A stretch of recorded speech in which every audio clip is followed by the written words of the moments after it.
Shalom everyone, Yoel here again with another episode of Tzohar Lamikra, and this week we are in Parashat Vaetchanan. Vaetchanan in the sense of to request, to beg. Moses basically turns around to God and begs for forgiveness so he'd be able to enter the land. And obviously, as we all know, he's rejected, and it's a very interesting parasha.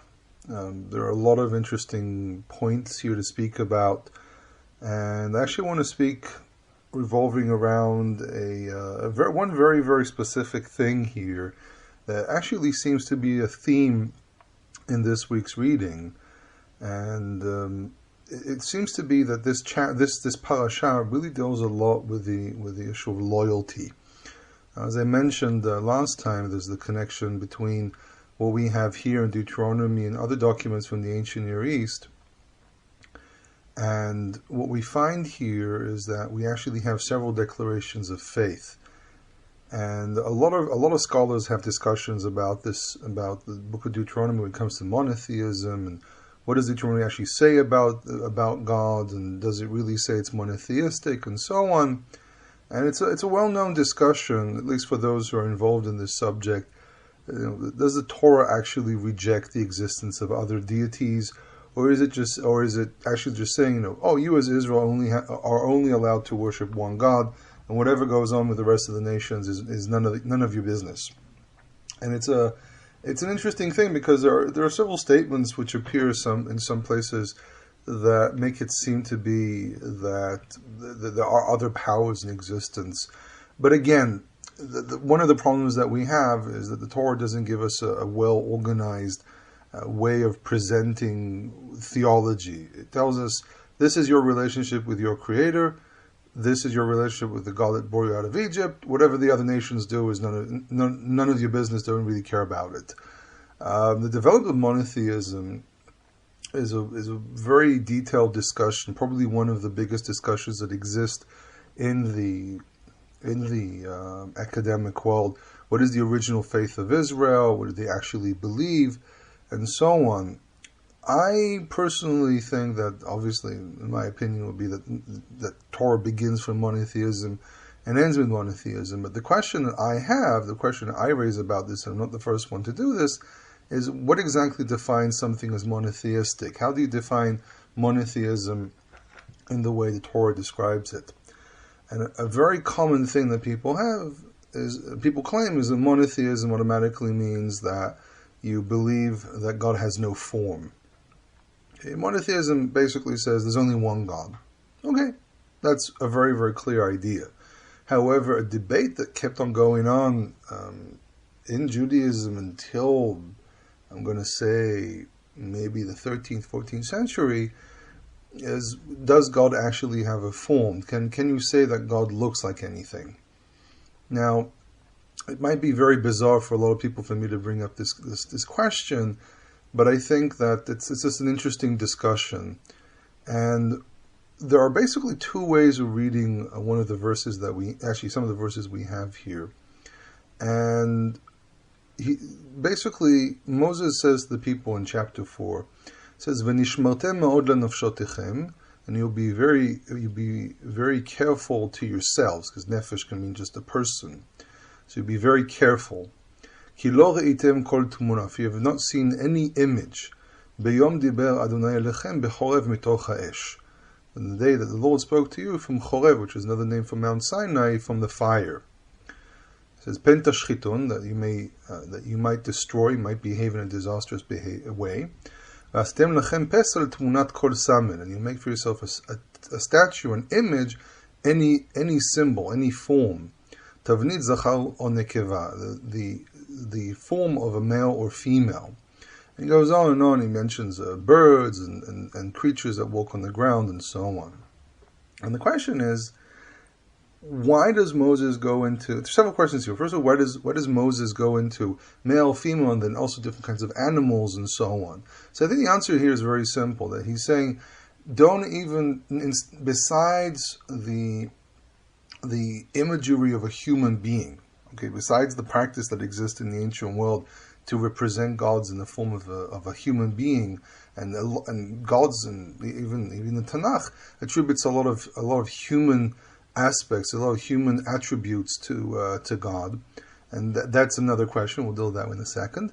But also, don't try to represent God through any form of animal. Now, there are basically two ways of reading this verse. One way will argue that God has no form whatsoever. He says, you didn't see anything, therefore there was nothing there was no form that you would see. Another opinion claims, again, both of them actually fit into this verse, another opinion claims that, no, it doesn't mean that God has no form, it's that you didn't see any form. In other words, there was smoke, and there was mist, and he couldn't see anything, but there was something inside the clouds that God actually did ascend, and there is some kind of a form that exists. How exactly you define this type of form, and so on. So there's a discussion in regards to what does it mean, don't make a form of God? And the discussion really goes around the idea that the Tanakh is not necessarily saying God has no form, is that you as a person, if you make a form of God, if you claim that you are able to make an image of God, you have a comprehension of who God is. The idea that if you can recognize someone by their physical form, it gives you some kind of a comprehension of who they are. And God clearly states, you can't comprehend me. This is one of the ideas that we find in the book of Job, that we as human beings have no comprehension of who God is. The subject of the human attributes that people give to God, obviously, at least to me, seems to be something that really has to do with human beings trying to relate to God as close as they can. We as human beings have a tendency to need something tangible and need something that we can recognize, so we can actually say, oh, okay, this is something that I can work with. Because if I tell you something completely abstract, then you're going to sit there, or something that we as humans don't understand or don't see, or whatever it might be, something that doesn't really fit into the world that we live in, then we'll have a lot of difficulty relating to any of it.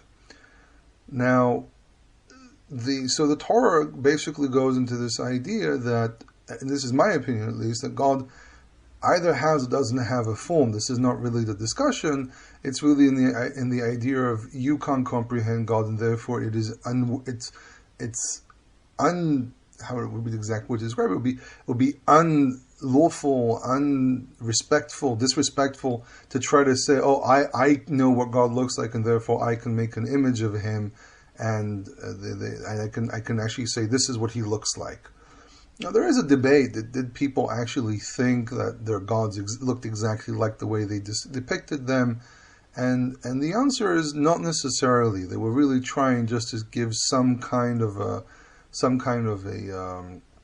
representation. So the whole subject of exactly what did people who worshipped idols, even if they say believed in only one God, what did these people believe that the image represented is a very interesting debate that's very, very difficult for us to actually crack, because these ideas have been lost throughout the centuries, and the only groups that we have left that actually worship actual images don't necessarily belong to the same world that they did back then.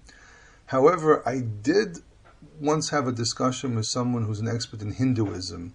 And when I asked him about the whole imagery in Hinduism, and I asked him, as one of the very few cultures that are accessible, that actually worship idols, how do they perceive the idol? How do they see the idol? And the answer was that the image means absolutely nothing. That they didn't believe that the deity dwells in the image or whatever it might be. Though we do know that in the ancient Near East, people did believe that there was some kind of presence of the deity. But what he basically told me was that they perceive, and only they perceive that the God is there, and then it takes meaning. That they actually understand that the statue means absolutely nothing, that the image, the painting, whatever it may be, that they have in front of them means absolutely nothing until a human being has intent for it to have meaning. And this is a very, very interesting element, because basically what it demonstrates is that a lot of religions basically feel as if they have the power over God, that they have some kind of ability to bind God into something. And this is something the Torah is basically telling you can't do. That's why the Torah kind of limits the amount of description of God.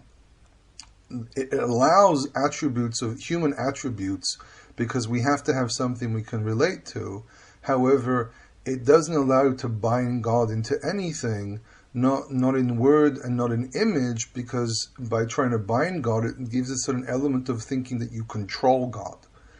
And that was one of the ideas they used to have back then. On one hand, you fear the God, you fear the deity, because that deity has a lot of power. But then on the other hand, you have some kind of control over the deity by saying, oh, you are bound to, you are the god of the city of Lagesh, or you are the god of the city of Uruk, or whatever city it might be. Same thing with Jerusalem. The temple in Jerusalem, God basically said, I don't have to dwell here. I choose to dwell here, or to put some kind of a presence of myself here, because you asked me to do so. But at the end of the day, if I decide that you no longer respect me, you no longer represent who I am, I reserve the right to get up and leave. So even in the Temple of Jerusalem, God said, you can't bind me into one place. I am free to roam in whatever way I want. And this is something that was very different than the ancient Near East. So when you go into the discussion of how did the Israelites perceive God and how they saw God in their call it quote unquote theology, it was different than the rest of the people. So how did they actually perceive monotheism? They believed in one God, and it seems to be very clear that they believed in one God that is free, that he can't do anything to him, he can't bound him, which also goes in the whole question of witchcraft. Because one of the ideas of witchcraft is that you have the ability to harness powers. This is one of the ideas of what Bilam was trying to do, that he was a sorcerer. He thought that he'd be able to bound God into a situation where he can manipulate things. And God basically says there's no way for that to happen. So the one of the things that we do learn is that God is a very free, unbound, and transcendent being, which is very, very different than what some people try to claim that the Israelites believed. And I think, and this seems to be what the Tanakh is saying, and it seems to be that really this is the answer why we do find certain elements of paganism in artifacts that we find from the First Temple period. It's because there was a regression. It's very difficult to fight against popular thought. The majority of people around the Israelites believed in different things, believed in very problematic things, and at the end of the day, because it's so popular, it becomes a very common, it starts influencing what people believe in.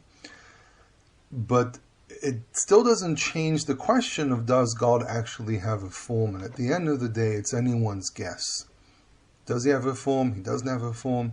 When he comes down to earth, is this a metaphor, or is this something which is more literal? And there's a debate about this. In some places, the Torah avoids using such language. In other places, it has to use this type of language, because it tries to at least give you some kind of a connection, something you can comprehend as a person. So, some questions of monotheism. Another question of monotheism actually comes with some declarations of faith that we have in this parasha. For example, we have the Ten Commandments, one of the versions of the Ten Commandments, which is still, the differences are not great, but the Ten Commandments appear here as well, together with the Shema, with what we have in Deuteronomy 6. And it's very interesting how the Ten Commandments open, because it says, Anochi Adonai Elohecha, Asher hotzeticha me'eretz Mitzrayim bet avadim. I am the Lord thy God, or your God, who bore you out of Egypt from the house of bondage, or the house of slaves. And God basically says, your relationship with me has to do with this. There's the covenant of Abraham, there's the covenant of Isaac, covenant of Jacob, and so on, covenant with Noah, covenant with man. But our relationship begins from the concept of I brought you out of Egypt. And this is something that's repeated over and over and over again in Jewish liturgy, throughout the Tanakh, and so on. That the pivotal point where the people of Israel, not the ancestors, the people of Israel came into a covenant with the God of Israel has to do specifically with the Exodus and nothing before that, which brings into a lot of discussions about, for example, the book of the Kuzari, which is it's really a philosophical discussion spinning off of something that happened around the 12th century with some group that the Kuzari kingdom, that someone in that kingdom converted. Now, there's some people who misuse this information. I've studied this material also as part of my degree, and it's very clear that it was really the elite that converted, and the rest of the people just went on with their lives. It was a very common thing that elite of a society would convert. The same thing happened with the Edomites. It was the elite. It was more, with the Edomites, for example, it was more of a financial thing. They were anyhow one foot in. The whole idea that Judah the Maccabee force converted the Edomites is very, very questionable. And the same thing with the Khuzaris. It seems to be that the elite converted for some reason, maybe as part of the struggle against the spread of Christianity. They realized that they can't struggle with Christianity in the same way that they were able to do it with their own religion. So they they converted to Judaism, which gave them tools to struggle with the spread of Christianity, with the influence it had on people. Some kind of an alternative. Also, it's quite possible some of them were convinced by the truth of Torah and the truth of Judaism. But even their conversion, I mean, from what I read about this material about them, they didn't really convert to Judaism. They did something, a hybrid in between, with practicing Torah, but with some elements of Judaism. It's not really clear. There's even an argument that maybe some of them kind of went on a kind of a Karaite way of doing things. It's not too clear what happened with them. But it's very interesting that the same argument is actually presented by the writer of the book, Rabbi Yehuda Levi. We have no relation, though part of my family did come from Spain, but as far as I know, we're not related. And it's also been almost 900 years or something, so it doesn't really, or 800 years, so it doesn't really work. I can't really prove a relation, but in any case, he starts the argument from the same place, and he says the reason we say from the Exodus is because this is something that happened in front of everyone. You weren't there when the world was created, and Abraham was an individual, Isaac was an individual, and Jacob was an individual. But here it's a covenant also with an entire nation. So this is the point when we became a people. So it's interesting that the Ten Commandments were placed as part of the liturgy that people would use in everyday life, and it was removed at one point because of certain people that argued, only this was given to Moses, this was the only words that God actually said. And Ten Commandments have always been a list of statements that are used all the time by I would say different groups as kind of like the only real statement of God, the only real part of the Torah that we need to consider. And we know that, for example, in 2nd, 3rd centuries, there were groups that said we only follow the Ten Commandments. It's a very common thing that sometimes you hear from secular people. They say, I'm willing to follow the Ten Commandments. And then you ask them, so what about the Sabbath? Do you actually keep the Sabbath? And they kind of realize they don't really know what the Ten Commandments are actually saying. Excuse me. And they're really relating more to the second half of the Ten Commandments, where you shall not do this, and so on. But it's very interesting that this was used as a declaration of faith. So in this parasha, we actually have two declarations of faith. One is the Ten Commandments, which are the base core idea of what it means that we believe in God, that we have some kind of a covenant with God. And this kind of sums up everything. He brought us out of Egypt. We are supposed to only worship Him. We're not supposed to take His name in vain, and so on. This is like a basic core covenant that we have with God, and then everything else is, actually, some even argue this, everything else is kind of an offshot of the Ten Commandments. And the Ten Commandments obviously divide up into our relationship with the divine, and then also our relationship with one another. Basically saying that our covenant with God is also our covenant with one another.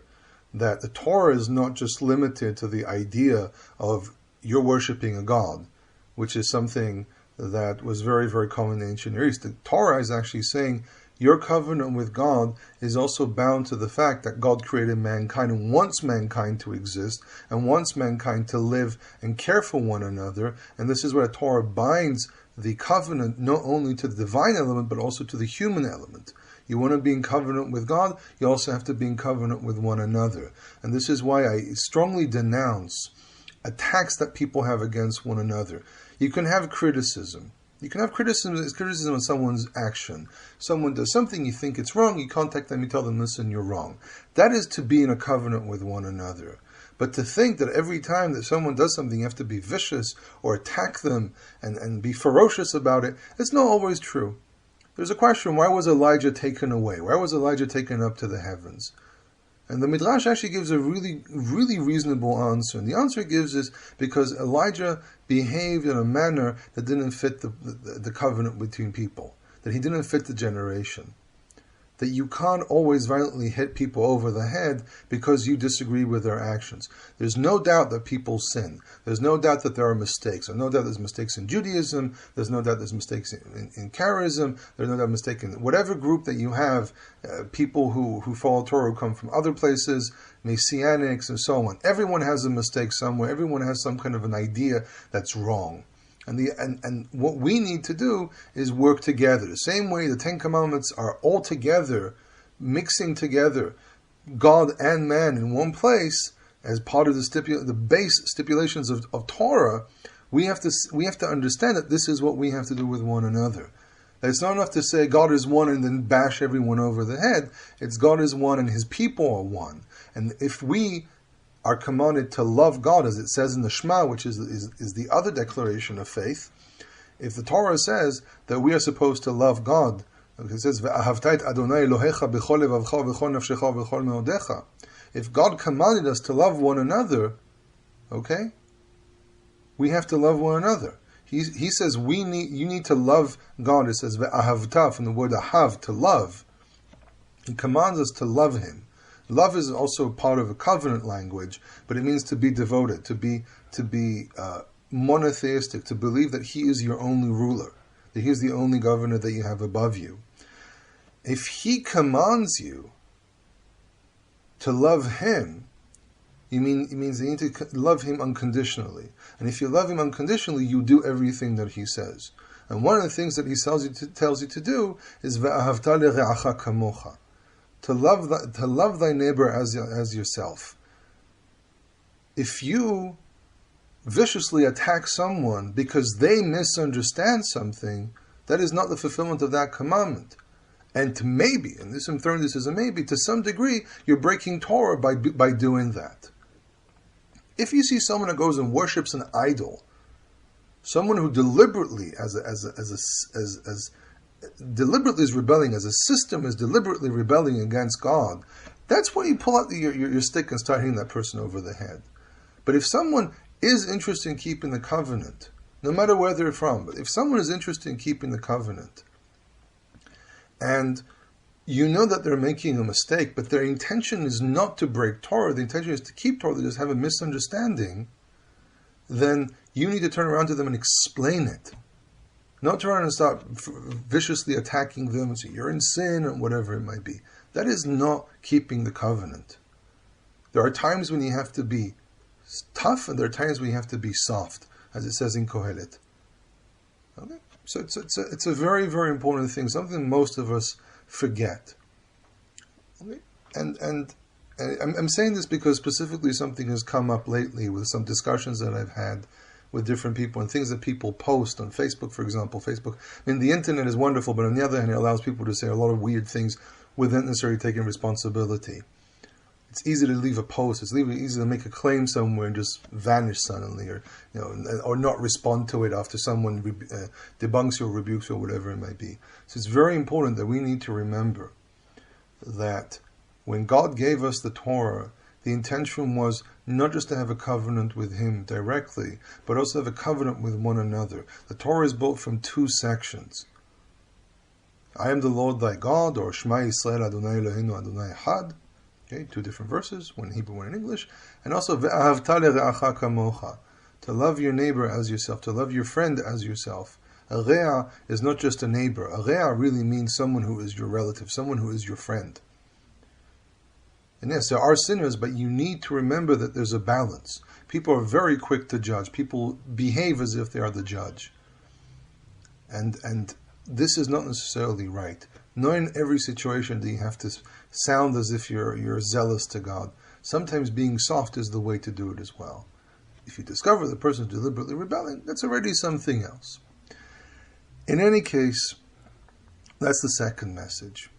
The third message I have is not really a message, it's more of a question. It's like, people always have these discussions about how to translate the Shema.